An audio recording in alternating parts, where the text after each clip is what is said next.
যার কাছে আপনার অভিমানের মূল্য নেই তার কাছে অভিমান প্রকাশ করাটাই শুধু বেমানানি নয়, লজ্জার, অমর্যাদার আর অসম্মানের। আসসালামু আলাইকুম, রেজানা লাইভ ব্লগে আপনাদের সবাইকে স্বাগত। দূরে এবং কাছে যে যেখান থেকে আমার ভিডিওটি দেখছেন আশা করি সবাই ভালো আছেন। আলহামদুলিল্লাহ আমরাও ভালো আছি। আজকের ব্লগটি শুরু করছি একদম সুন্দর একটি বিকেল থেকে। মা মেয়ে দুইজনে বসে কিন্তু ছাদে অনেকটা সময় কাটিয়ে দিলাম। কত সুন্দর ডেইন লিলি আর টাইম ফুল সব কিছু দিয়ে কিন্তু আমার ছাদটা একদম ফুলে ফুলে ভরে গিয়েছে। আর আজকে আপনাদের সাথে আমি শেয়ার করব আমি বাংলাদেশের কোন ছোট্ট শহরে থাকি। আসলে অনেক আপুরাই কিন্তু জানতে চেয়েছেন, তো আমি কিন্তু তাদের রিপ্লাই দিয়েছি, কিন্তু এবার ভাবলাম না একটু সুন্দর করে তাদের সাথে বুঝিয়ে বলি, তাহলে তারাও বুঝতে পারবে আর আমারও কিন্তু খুব বেশি ভালো লাগবে।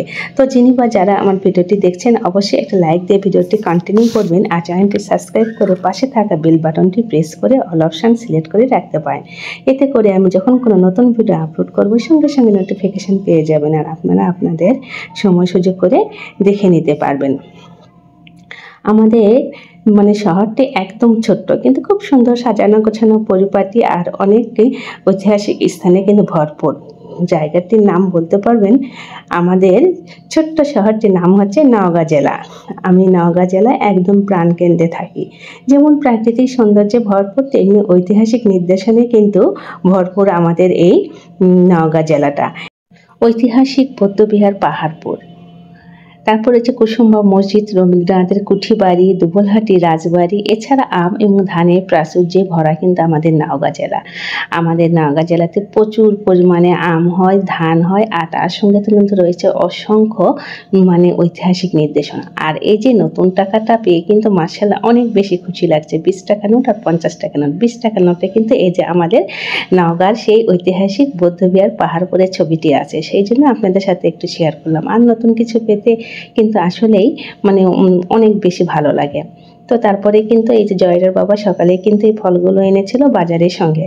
তো তখন আর ওই সময়টা কাটি নাই, কারণ অনেক চাপ ছিল কাজের। আর যেহেতু ছুটির দিনে না অনেক বেশি কাজ থাকে আর যেহেতু বাসায় থাকে সব কিছু মিলে হয়ে ওঠে না। তো বিকেলবেলা এখন আনারসটা কেটে দিলাম আর মাশাআল্লাহ আনারসটা কিন্তু অনেক বেশি মিষ্টি এবং রসালো ছিল, খেতে অনেক বেশি সুস্বাদু। তো সবাই মিলে কিন্তু খুব মজা করে বিকেলবেলা আনারসটা খেয়ে নিলাম। আর এর মাঝে মেয়ে কিন্তু বায়না ধরেছে সে তার বাবার সঙ্গে নিচে যাবে। তো মেয়ের চুলটা খুব সুন্দর করে আঁচড়ে বেঁধে দেব। আর মাশাআল্লাহ আমার মেয়ের চুলটা কিন্তু ওর ছোট হিসাবে অনেক বেশি বড়, ঘন এবং ভালো। তো মাশাআল্লাহ এই জন্যই বললাম যে ছোট হিসাবে চুলের ডটটা কিন্তু অনেক ভালো। তো যেহেতু নিচে যাবে তো ভাবলাম একদম সিম্পল করে একটা বেনি করে দিই। আর যেহেতু প্রচুর গরম আর নিচে তো একদম বেশি যেতেই দেয় না ছুটির দিনগুলোতে, তো বাবার সঙ্গে যাবে, চকলেট নেবে কি নেবে সেটা বাবা মেয়ে বুঝে নেবে। তো যাই হোক আমার যেটা কাজ সেটা আমি করে দিলাম, চুলটা বেঁধে দিলাম। আর মেয়ে কিন্তু খুব খুশি, ছুটির দিন বাবার সঙ্গে সে নিচে যাবে কি নেবে এ নিয়ে কিন্তু বাবা মেয়ের অনেকক্ষণ ধরে আলাপ আলোচনা সমালোচনা দুটোই চলছিল বাবা মেয়ের মধ্যে। তারা কিন্তু আমাকে একদমই শুনতেও দিচ্ছিল না, আমার কাছে বলতেও চাইছিল না। তো যাই হোক বাসায় যেহেতু এখন কেউ নেই, একদমই ফাঁকা, তো ভাবলাম এই সময়টা বেডটা পরিষ্কার করে নিই। আসলে বাসায় যখন কেউ থাকে না যখন কেউ থাকে না তখন কিন্তু কাজগুলো একদম ঝটপট এবং সহজে করে নেওয়া যায়। আর বেড যদি পরিষ্কার করা থাকে তাহলে কিন্তু দেখতে অনেক বেশি ভালো লাগে। আসলে একটা ঘরের সৌন্দর্য অনেকাংশে বৃদ্ধি করে কিন্তু বেডশিট আর সেটা যদি গোছানো থাকে।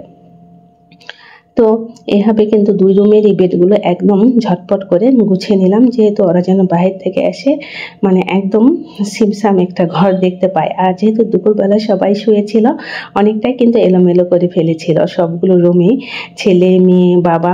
ছুটির দিনগুলোতে না অনেক বেশি এলোমেলো হয়ে যায় আর কোনো কিছু বলিও না, যে থাক ছুটির দিনগুলোতে যে যেভাবে পারে সেভাবে কাটিয়ে নিক, আমি আমার মতো করে আবার গুছিয়ে নেব, আবার সাজিয়ে নেব। আসলে পরিপাটি রাখতে কিন্তু সবারই ভালো লাগে। আর এটা কিন্তু একদম সন্ধ্যার পরে। তো ভাবলাম আজকে যেহেতু ছুটির দিন একটু নেহারিটা রান্না করে নিই, তার সঙ্গে গরম গরম রুটি, তাহলে কিন্তু খেতে অনেক বেশি ভালো লাগবে। তো সমস্ত মশলা দিয়ে কিন্তু এই যে প্রেশার কুকারে নেহারিটা দিয়েছি, কয়েকটা সিট দিয়ে আস্তে করে জাল দিয়ে বেশ কয়েকটা সিট দিয়ে নেবো। এতে করে কিন্তু নেহারি খুব সুন্দর করে রান্না হয়ে যাবে এবং রুটির সঙ্গে খেতে কিন্তু অনেক বেশি ভালো লাগে।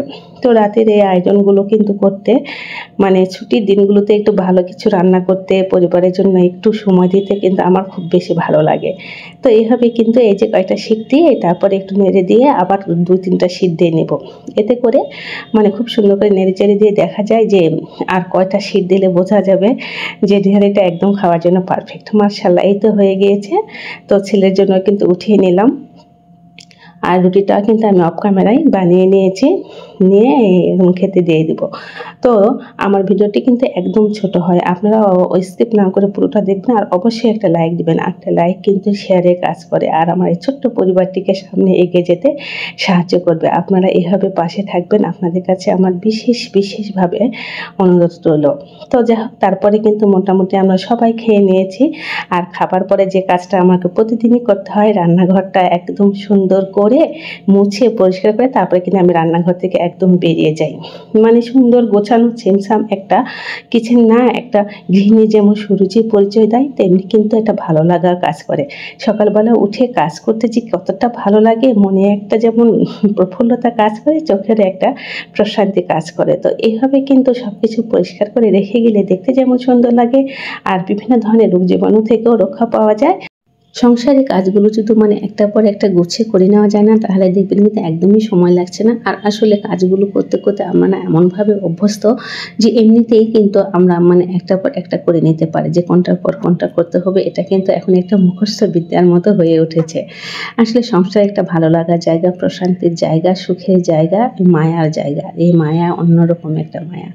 তো সবাই ভালো থাকবেন, সকলের সুস্বাস্থ্য কামনা করে আজকের ভিডিওটি এখানেই শেষ করছি। আবার দেখা হবে পরবর্তী ভিডিওতে। আর আমার অসংখ্য ভুলগুলো আপনারা কিন্তু ক্ষমা সুন্দর দৃষ্টিতে দেখবেন। আপনাদের কাছে এটা আমার বিশেষ অনুরোধ রইল। একটা লাইক দিয়ে ভিডিওটি কন্টিনিউ করবেন আর চ্যানেলটি সাবস্ক্রাইব করে পাশে থেকে যাবেন।